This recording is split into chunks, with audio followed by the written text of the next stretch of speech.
Look, I get it. If you're a Bears fan, you're probably thinking like, "Oh my gosh, I can't buy into the hype. I can't let myself get excited. I can't do this. I can't do that." I get it. It's been the same old story, right? Preseason hype and then single season, regular season failure, no playoffs, all this stuff.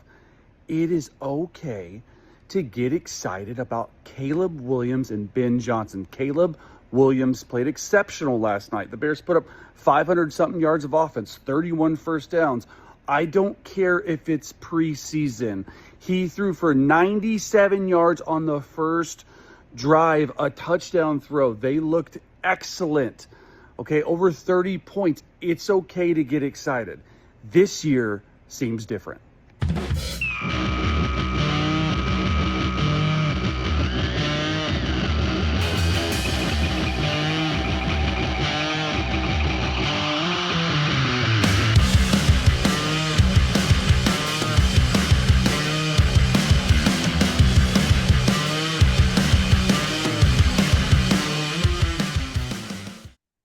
Man, that drive sure made me happy. Said a man who doesn't want credit for stating something that reflects the whole of Bears Nation and may or may not have been featured on a previous episode of this podcast. It is legitimately wild to think about what hinged on that first drive. After all of last season, this whole offseason, reports of training camps, ups and downs, new coach, new system. Is he good? Is he bad? Why does he keep missing the nets? Everything. A 93-yard drive and a touchdown on the first possession later, and we all collectively said, hell yeah.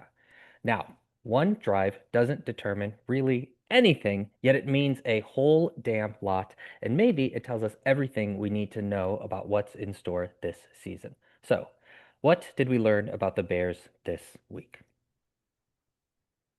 So this kind of reminds me of after the Jacksonville game in London when everybody was like shitting on the win and they're like, "Oh, but it's just the Jaguars. Like, don't get too excited." And we on this podcast were like, "No, get excited because you don't have these moments all the time."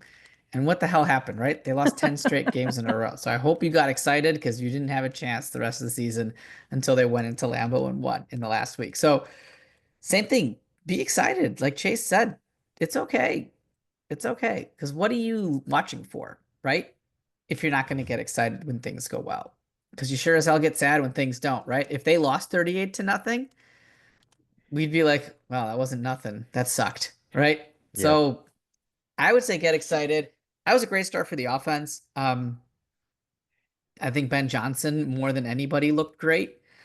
Caleb obviously flashed, but all three quarterbacks had a quarterback rating over 100. So, it wasn't just Caleb out there. Now he was slinging it, but so was Tyson, so was Reed. Guys were like open. Now it was also against the Bills' backup defense, but there was a couple things that I noticed that were like, I think pretty telling in terms of like how I viewed success there for Ben and that offense. Last season, they only had three scoring drives of 80 yards or more. Two of those were touchdowns and one was a field goal. And then they just had one on their first drive here, going 93 yards, right? And what did you ask me? What I like to see from the first string offense Yeah, dude. last week, right? Yeah. I said, what did I say? 65 yards, 7 plays, and points on the board, and specifically touchdown uh, on the board. And then what did they go? They gave you 93 yards or 92, depending on who you ask, 7 plays, and a touchdown. There we go, Yeah. right? So there's that definition of success. So I thought that was great. I think some of the things that I noticed were Caleb was on time, threw it very quickly. We talk about his 68 sacks, and a lot of people think like, oh, maybe he was under a ton of duress, and he was at times, but he was almost a full second longer to throw during the regular season, last preseason, than he was this preseason. So he got the ball at average of 2.6 seconds yesterday.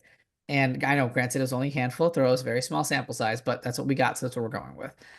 Last preseason, it was a full second longer, almost forced 3.68 seconds that he had Mm. to throw. So he got the ball out quicker, which means he was finding his reads, not a lot of wasted motion. I think one of the big things that was helpful for Caleb and that we noticed last year was he would get to the line of scrimmage He'd be trying to figure out in his headset what's going on. Not a lot of time at the line of scrimmage to figure out his protections before the play clock would wind down. The play was coming in late, or oftentimes not at all. Here, he had a lot more time, it seemed. When he got to the line, he had good 15 seconds before the play clock expired to check out the defense, make his protection, make his moves, figure out the routes or the reads that he wants to look at. So I thought that was also very noticeable that he had a lot more time at the line of scrimmage than he did last year. So those were like two big takeaways that I had. Yeah. For Ben. Also, Caleb was not great on play action last year, and I noticed that was the very first play that he did was play action. Yeah. Bringing Colson Loveland from the far side over and just give him a really quick pitch and catch. So that was cool to watch him just come out throwing on a under center play action, which is where Caleb didn't do his best last year. So that was cool. The thing that stuck out pretty early on in the game too, there's actually a lot of stuff that I don't know how we feel about Greg Olson as an announcer. I'd leave that opinion to you, but he said a couple of really great things. The thing that He's great. the beginning that stuck out, he said that the system will create open targets, which was kind of really cool to hear. And you see that just with the amount of movement and all the shit that was happening, and even the touchdown that Oz got, like it was just like a lot of Yep. movement and a lot of position. And I think that he was trying to highlight that you don't have to, like, with a good scheme, a lot of good shit can happen. It's a quarterback friendly offense. On that touchdown, he had double post with Rome and Oz both running a post. Rome's was a little bit deeper, and Oz came a little bit shallower, and it kind of threw off the defender a little bit. It was pretty cool. Yeah. Now it wasn't really a great attempt by Hamlin or whoever the safety was to tackle. It probably shouldn't have been a touchdown, but it was, and it was an easy throw for Caleb, so it was cool. It's cool to watch quick outs and schemed plays, and yeah, Caleb was 6 of 10, but he dirted a screen, which was Braxton Jones. I think messed that play up. He didn't release the defender. He basically kept blocking the defender, and then the defender would happen to then just be in the way of the screen. If he had actually let the defender through, it could have been a pretty big gain. And then the other play that he had that incompletion on the rollout was a miscommunication, I think, between the right tackle and the right guard. It left one of the edge rushers free to run in. Caleb made a nice job of making him miss, but he couldn't connect on that ball. And then one of the other misses came on a read to the running back that he just threw behind him. Looking at it, I think he got to that read. Actually, he went past his reads a little bit quickly, I think, on a 7-step drop, and running back was not expecting it at that time. I think the timing of that one was off. And the last incompletion was one that Rome probably should have caught. Yeah. It was in a spot where only Rome could get it.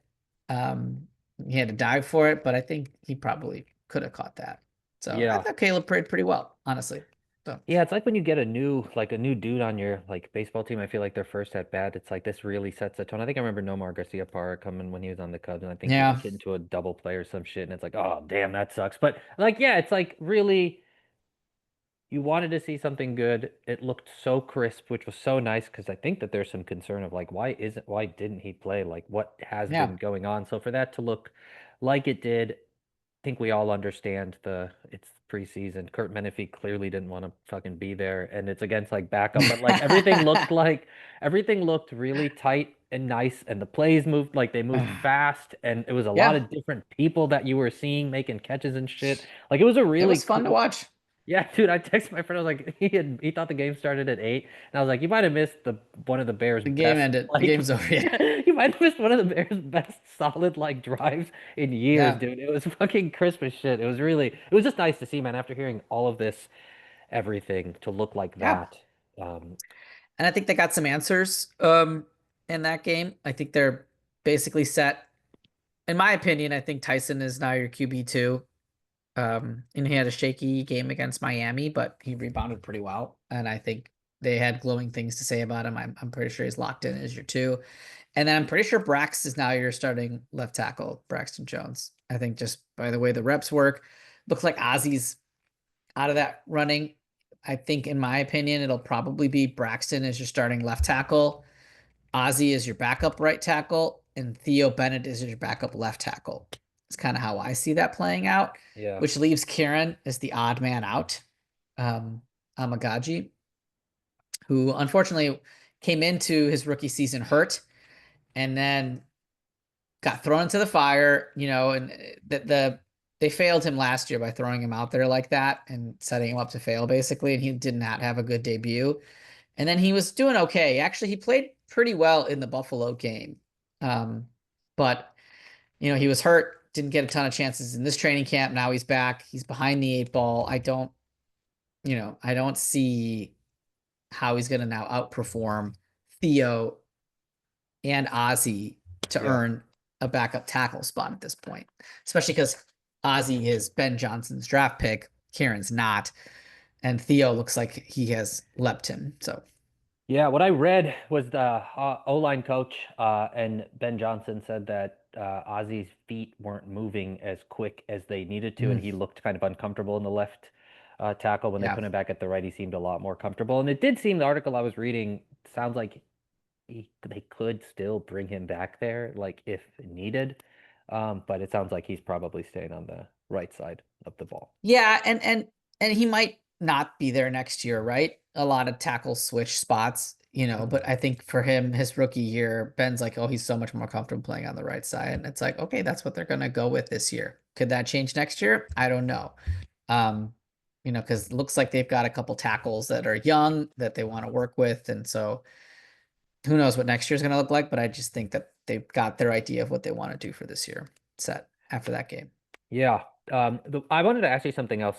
So near the end of the game, Greg Olson was talking about the Bears never having a 4,000-yard throwing quarterback, and They've he never said had one? the the Bears, shocker. But he said something that stuck out to me, which I thought was very interesting. And he said that maybe throwing 4,000 yards isn't really like a good thing. And I was looking at Josh Allen's, he had like 3,700 last year, won the MVP, and he was like, yeah, over 4,000 might mean you might be throwing the ball too much, which means you might be coming from behind. I wanted to see how you felt about that, sort of like, what are your numbers that you would like? Yeah, I guess where does 4,000 sit I mean, for I you? can see the logic in that, but look, the Bears have never had a 4,000-yard passer, and they also haven't been good. So let's try that. You know, we we tried the less than 4,000 yards. It didn't make us good. So You don't think let's try the another other side. year of not 4,000 would be just like, let's try it again with this new Let's try one regime? more time. Let's try one more time. No, I think that's. But I Last do think it is hard to do in Chicago, right? Because the weather gets gross and you play division. Well, I guess, Green Bay is the only other one. Division opponent that's gross. Minnesota and Detroit are in a dome, but you're not playing in great weather come December and January in Chicago. So maybe it is a little bit harder, but I mean, Buffalo did it. Their weather sucks too. So Yeah. it's yeah, let's give it a shot. Let's do it. I want to do it. It does seem, yeah, yeah. Um, Luther Burden looked good. I wanted to ask you about Yep. him, how you felt. It seemed like they highlighted a lot of his blocking, and he blocked the shit out of it. Ryan Poles said some Dude, they pretty. loved his blocking, They loved man. the shit out of his blocking. Yeah. They loved his block. They talked about his blocking as much. They loved his blocking as much as Kevin Warren loves talking about the stadiums. I try to not listen to those conversations when Kevin Warren says stuff about Arlington Heights Dude, because he it like makes me every time he's angry. on and I listen, he's like sucks the joy out of and fun out of whatever you're doing. You're like, why is this guy talking? Why is he on the screen? Like, I don't, he's making this I feel less fun right now, whatever's happening. Get him off the TV. But yeah, no, they did talk about Luther Burden, and he's man, that's gonna be fun watching him and Oz work targets here as wide receivers two or wide receivers 3 and 4, Yeah, bringing them in, and geez, now they got like 2 legit tight end targets too, and 4 legit wide receiver targets, and then DeAndre Swift. It's like yeah, they can really put some fun packages together, and like you said, 4,000-yard passing. If Caleb gets that, it wouldn't even shock me if they didn't have a 1,000-yard receiver just with based the on options. the options and how they spread that ball around. So it's going to be fun to watch. I'm excited. I think Luther Burden's going to have a big role in this offense this year and definitely like moving forward. During the heyday of the like Golden State Warriors, I would think about like what the fuck it must have been like to play defense against a team where it's like you don't really know where this thing's going. Everybody's moving around, and it's like you Yeah, watch like a football offense like that where it's like, man, there's just people moving and everyone is capable of catching and making moves. And it's just like, yeah, very, very exciting to yeah, think about the potential of how many people could act like, you know, there's going to be some people who rise to the top and are going to be the go-tos, but the potential of that is like, yeah, it's freaking thrilling, man. it's cool. It's cool. They've basically I think everybody in Chicago trusts Ben Johnson to scheme that up, right? And I think they understand the players are good. I think everybody's just trying to hoping that Caleb works out, right? And can rein it in and not try to do crazy things every single game, which you need him to do occasionally, right? But you also need him to play like he did in Buffalo, where it's like 1, 2, throw, 1, 2, throw. And just the biggest win was Caleb didn't get knocked down once. He stayed upright the whole game, which Yeah, is a win. yeah. Yeah, that's the like rhythm feel where it's just like it's out, they're moving on to the next Yep. play, they're going. It's like, yeah, it just feels like rapid fire where like the real life play looks it feels like when you watch a clip of like the one throw after the next. Like that's kind of how it felt watching. It's just like Yeah. boom, boom, boom, boom, boom. Even with an incomplete, it's like whatever. On to the next one, Yeah. completion, completion, and then bang, you like hit him with that 30 something yard throw. And it's just like it just feels so fast. And it's Yeah. I mean, and they had a holding call, right? And normally under Flus, that's like a drive killer. Like, we're done. Punt it, pack it up, you know. like it's second down, Flus. Why are we It's punting so second and 15, and we're taking a knee because we're just gonna punt it. But he just completed it. It was great. And now, granted, again, Bills backups, right? yeah. I think the Bears and Bills came into this game with very different mindsets. The Bears like we got to come out. Like everybody's watching. We need to come out and do something awesome. And the Bills are like, we got Josh Allen. He's wearing pads for some reason. I don't know Yeah. why he was dressed to talk to Pam Oliver, who also didn't want to be there. It's like, Shout out Julian so Edelman for trying, dude. I feel like of everyone, he at least seemed to put forth an his effort. fit was Yeah. good. Yeah, He was looking good. I really liked his red shoes that Kurt Menefee pointed the camera at. I bet they fought afterwards. Yeah, I know, dude. Kurt Menefee being such an asshole. Okay. Okay. Any final thoughts on this game and maybe a little bit about kind of Yes. the next one? So the injuries are a bummer, right? Dominique Robinson, Austin Booker both left the game. Mm. Two of our pass rushers. Terrell Smith injury looked pretty serious. They brought a card out, and he was having a really good camp. And then Deion Hankins, one of the running backs, left the game. So He was playing a with lot in the beginning of the game too, right? he was Yeah. because they had three running backs. They had Hankins, Britton Brown, who they just signed, and Ian Wheeler, Dr. Wheeler from last, Hard Knocks. And with um Hankins out, they just were down with two running backs because Swift has not been playing. Manangai, I think, got a little banged up during the joint practice, and Roshan's been out. And then I think Travis was just inactive because he's just going to be a special teamer and he's a veteran guy. So, yeah, so that was a little bit scary. I think they're going to bring in some secondary running back help this week, depending on the seriousness of those injuries. So I would watch out for that. I thought was cool was Al Harris and Declan Doyle were calling plays in the second half, which is pretty neat. And Al Harris was bringing that heat, man. I felt bad for those Bills backups. Poor Mitch. Mitch was just getting fucking harassed, like harassed. Because Al Harris is like, no, I ain't having it. So that was fun to watch too. I mean, not, I like Mitch, but it was fun to Yeah. watch them just stay aggressive. And you could see like Ben Johnson's like, man, should I score a touchdown here at the end of this game? Should I just drop a 40 burger on these guys? And then he decided not to and just kneel it out. But our coach is a psycho. He looks like Yeah, a psycho on the he really does, sidelines. dude. His posture's so good. And yeah, he's like kind of a frightening individual. Yeah. But yeah, but good. I want that in my coach, dude. I like Yeah, that. for sure. And Um, then go as far ahead. as next game goes, Yeah. Andy Reid said he's going to play his starters. Mm. And at first I thought they wouldn't do that, but after listening to Jesus, Ben Johnson. I almost said Eberflus. The My ghost of God. Eberflus. Oh my God. Kill me. Listening to Ben Johnson speak. They have that Friday game, and then the Monday opener, right? So they have extra rest there. Mm. So I could see him being like, hey, we got some extra rest. Maybe we'll throw the starters out again for a series or two. Against, if KC's playing their starters, that's an elite team. Let's see how we stack up. I mean, it'd still be pretty vanilla play calling, but I mean, it's kind of cool to see how that would go. So I wouldn't be surprised if, you see the starters again next game. Yeah. Interesting.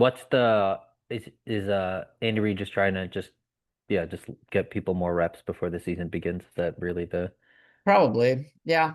A lot of people do it differently. Mm. Like John Harbaugh takes it very seriously.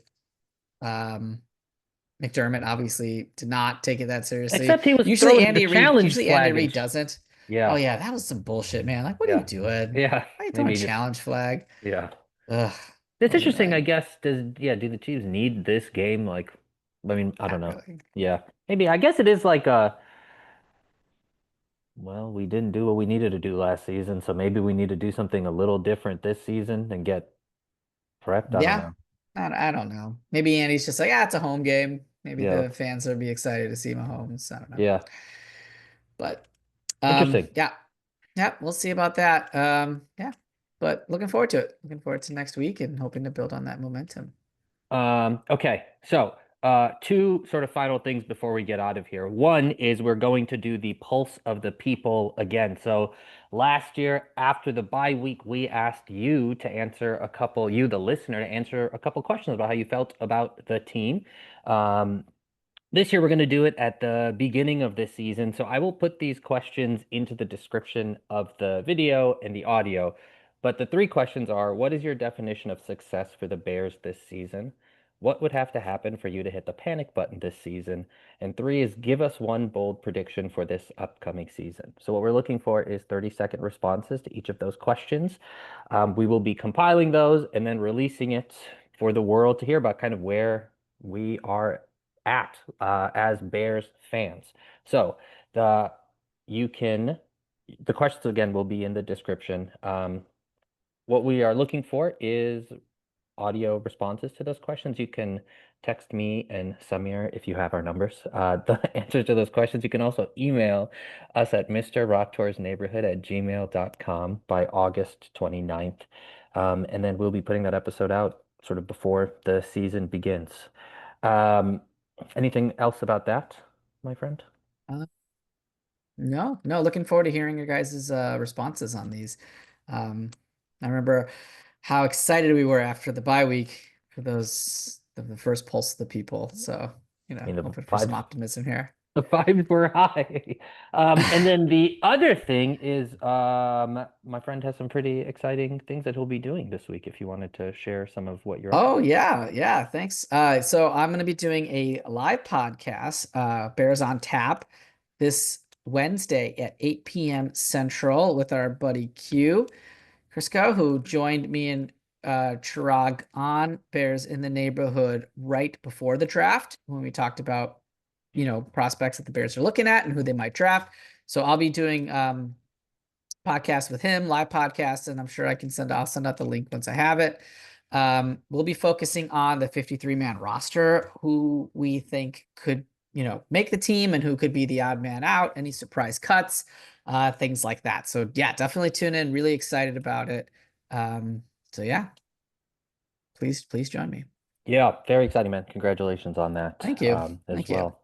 well. Before we leave everyone to have the rest of their day, any sort of final thoughts?